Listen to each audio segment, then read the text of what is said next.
Hey guys, welcome back.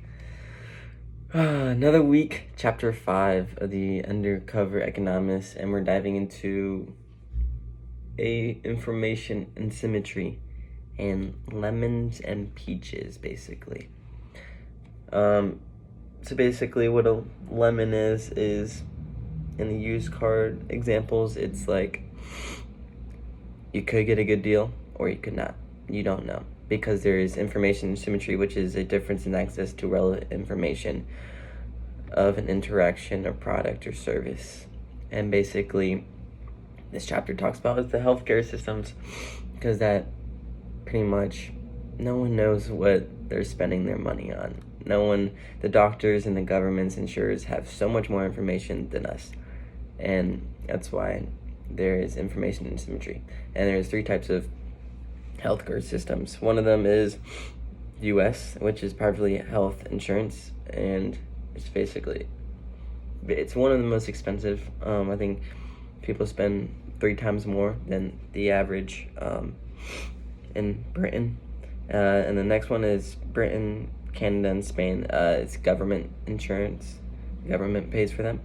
And then in Austria and Belgium, it's a social insurance, so kind of a mixture of both. And basically, in the US,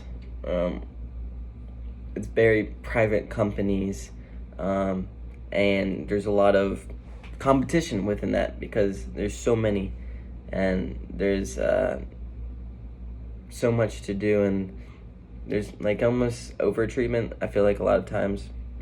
When I went to the doctors, I knew I was sick. I knew I had the flu. I know what the flu felt like. I knew I had the flu. I went to go to the doctors, and my insurance didn't cover.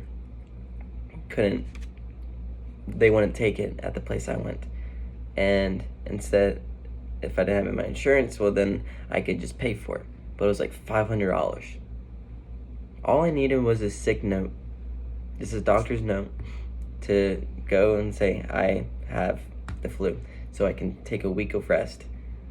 And I don't need any pills or anything. Your body can naturally, with some, flu-like symptoms, medicine, and just rest will take care of it. But it was $500 for me to tell me I'm sick when I know I was sick. So it's kind of ridiculous. So I feel like a lot of times in the US, there's a lot of overcharges, overtreatments for unnecessary things. They like, oh, you should do this, but in reality, they're just there to make money. They're there to rack you up, and I think that's the only thing I don't like is how expensive our, health insurance is because of that. And then the UK, basically, is the government, the NHS, National Health Service, which is free point of service where the government pays for this. So, yeah, they basically don't pay with money, but they'd rather pay with time, showing that scarcity still exists, even without visible prices. And that's another kind of system. There's long waits and there's shortages because there's, if it's the government pays for it, well, everyone's going to be using it. So if you want a treatment, if you want something, well, you're going to have to wait for it because everyone has access to it. And yeah. And then next is a hybrid in France, Netherlands, Germany, Belgium,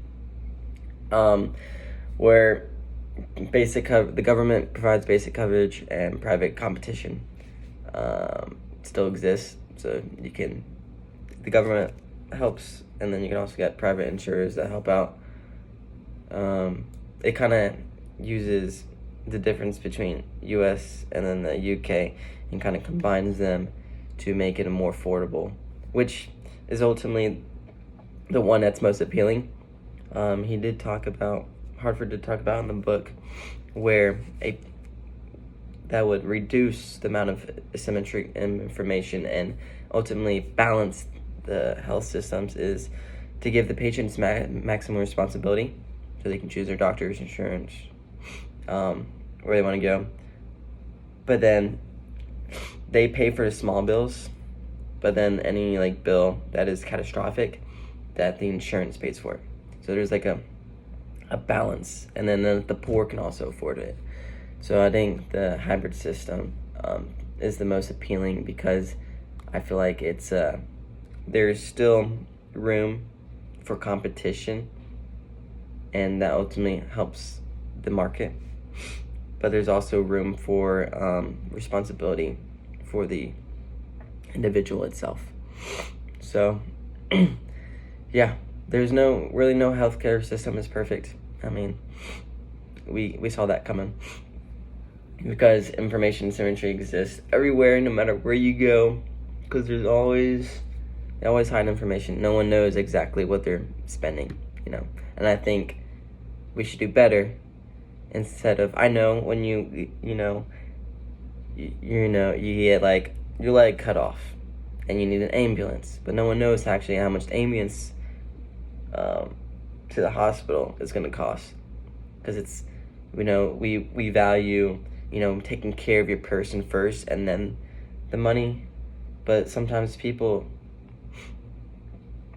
would like to know the money, but at the same time, saving the individual is the most important. I think I do value that most of the time, but maybe later on there's a better way to inform people about the money. But yeah, that's pretty much what this chapter talks about: the healthcare systems, the lemons and peaches, whether you're getting a good deal or not, and kind of why asymmetric information is horrible. Like why it